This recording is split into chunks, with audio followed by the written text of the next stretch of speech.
Hello everybody, this is Mateo, and did they survive? Yes, they did! You see, the thing is, there totally is a problem there. There's kind of a crashed Skyrunner there, game. But you see, the thing is, you must remember the video game main character rule, in which no matter how far the fall, no matter how large the explosion, no matter how many bullets to the chest, the main character will still be living, breathing, and fighting.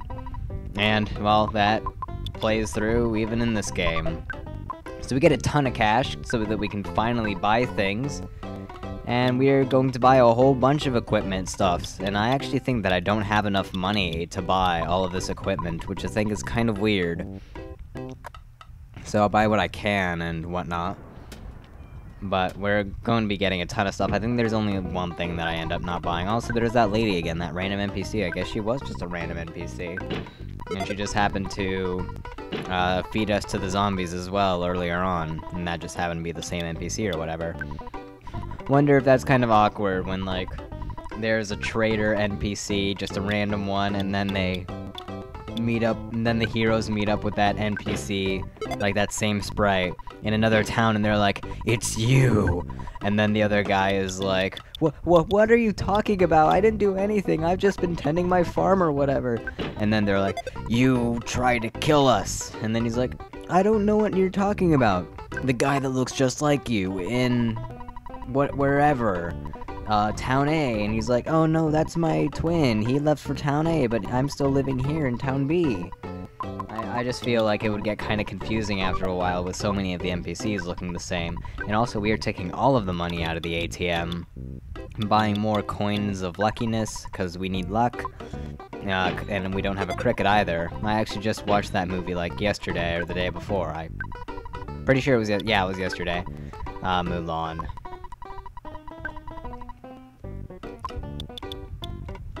Sorry if you heard that, I was just getting a quick drink because my throat was going kinda blah on me all of a sudden. So, yeah.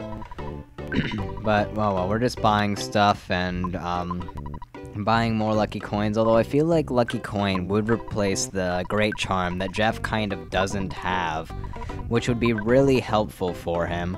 Also, am I really missing only $78 for another lucky charm? Or, no, not lucky charm, lucky coin. Okay, let's go ahead and sell Paula's old Mr. Saturn coin, because apparently there's not like a bottle rocket or something that I can sell that would be better to sell, honestly. There we go, and Jeff still does not have a body equipment, I'm pretty sure, so he's still kind of really weak defensively. Yep, Jeff with nothing on his body. He is not wearing a shirt. He's sexy and he knows it. Or maybe not. Yeah, that lucky coin was kind of meant to be the thing that Jeff was going to use. However, unfortunately, I sold the Mr. Saturn coin, which also would have been a possibility. So it looks like he's going to need to go without a shirt for a while. But I'm sure Jeff has no problem with that. I mean, look at that six-pack, or whatever. I don't know. Okay, well, let's just move on now and put this weirdness aside. All of a sudden, NPCs teleport, by the way. Just letting you know that that's a thing. They all learned the teleport alpha spell that I learned not too long ago. Apparently it wasn't a big secret, but Ness just didn't know. Oh hey, this place has a museum as well. Maybe we'll do something with that. There's the hint guy that I never use, even though I probably should have at some points. I'll just look it up as on a guide and then not have to pay my money. Because he does make you spend like $100 tops or something for hints. What's kind of interesting about this town is that if you look at it on the town map, they show the very top half of the map. They show the left side of this town, and then it's kind of cut off at the right side. And then on the bottom half, they show the right side continued, basically.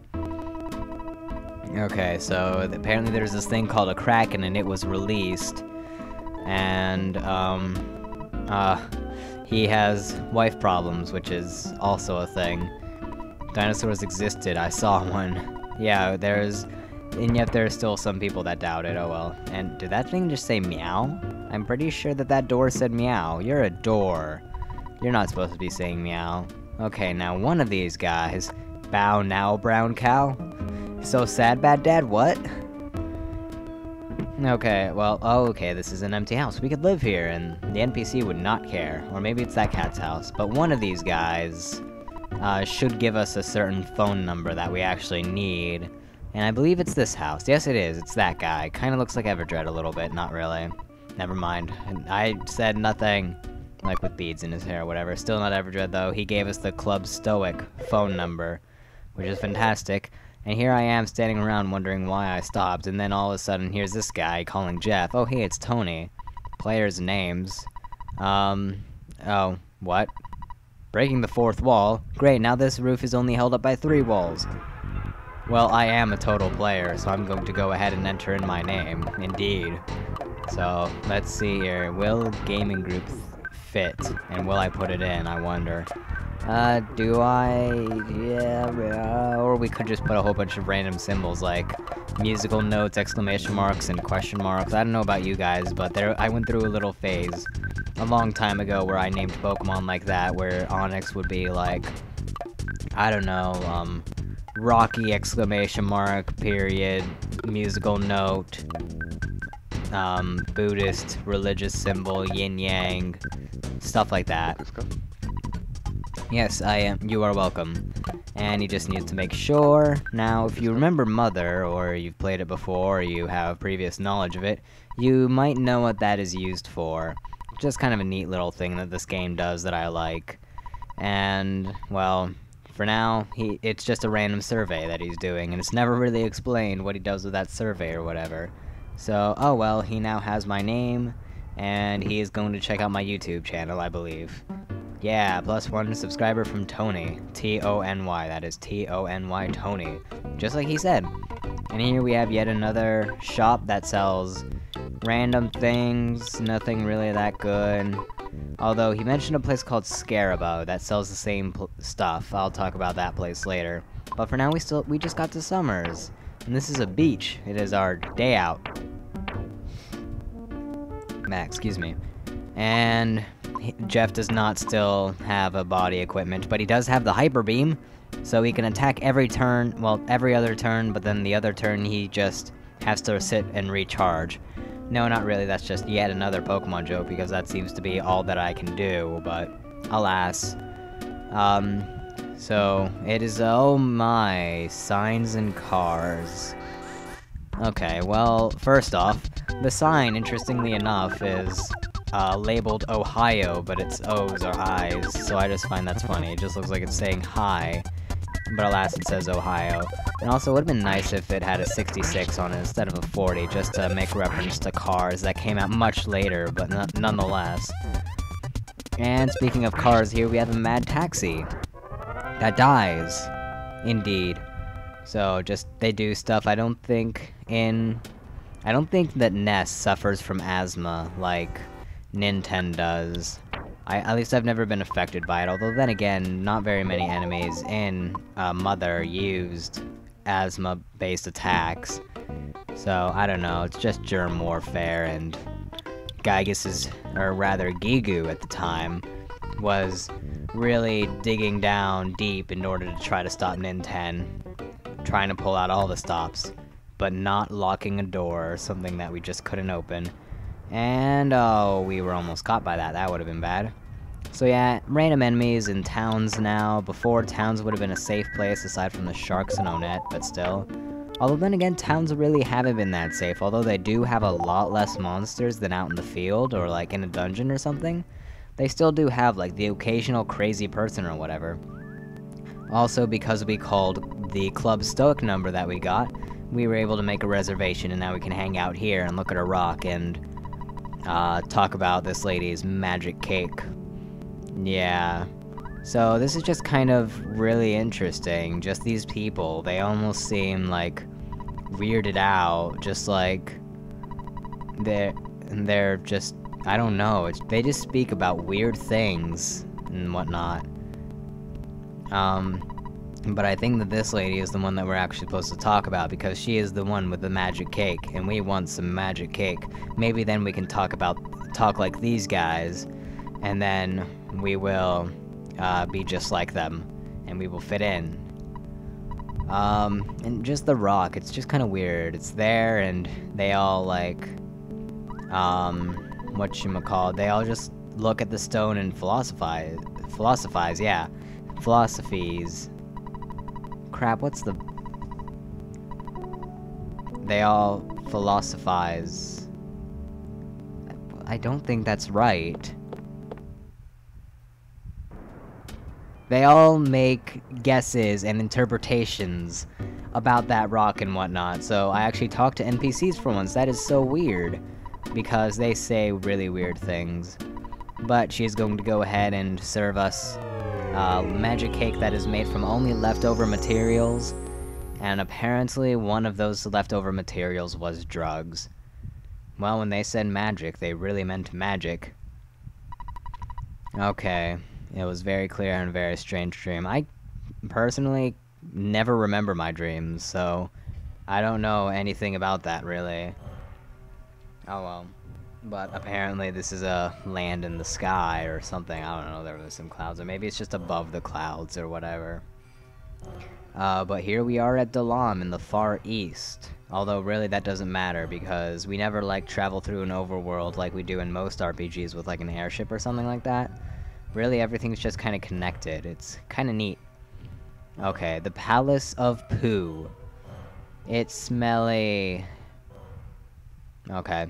Hi there, guy. You have neat hair, kind of really balding. The guy on the right, though, look at his hairdo.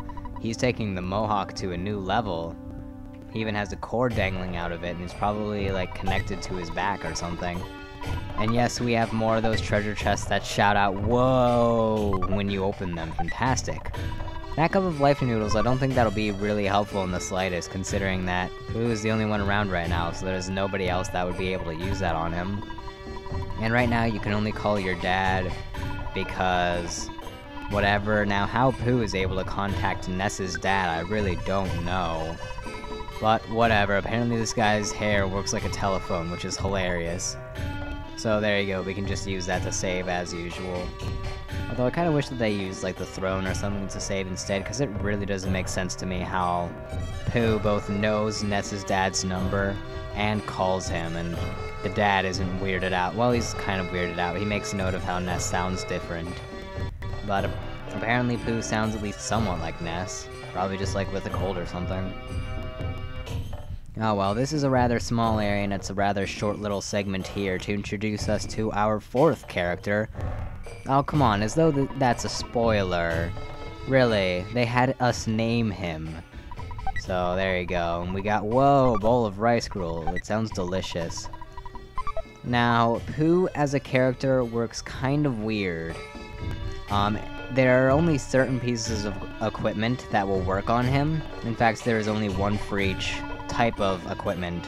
Like, one body, one weapon, whatever. And all of them end with the words "of kings," so you'll know one when you see one, and you can find them throughout. You can't buy them, you have to find them in dungeons and whatnot. One of them is actually a really rare drop, but we'll get into that later. So, any other pieces of equipment will simply not work on him. Another thing is that healing items will have different effects on him than it would on the other party members. Like, certain foods will heal more HP or less HP, just kinda depending. But now we are going to sit here and meditate, and, I actually messed up here, to be completely honest.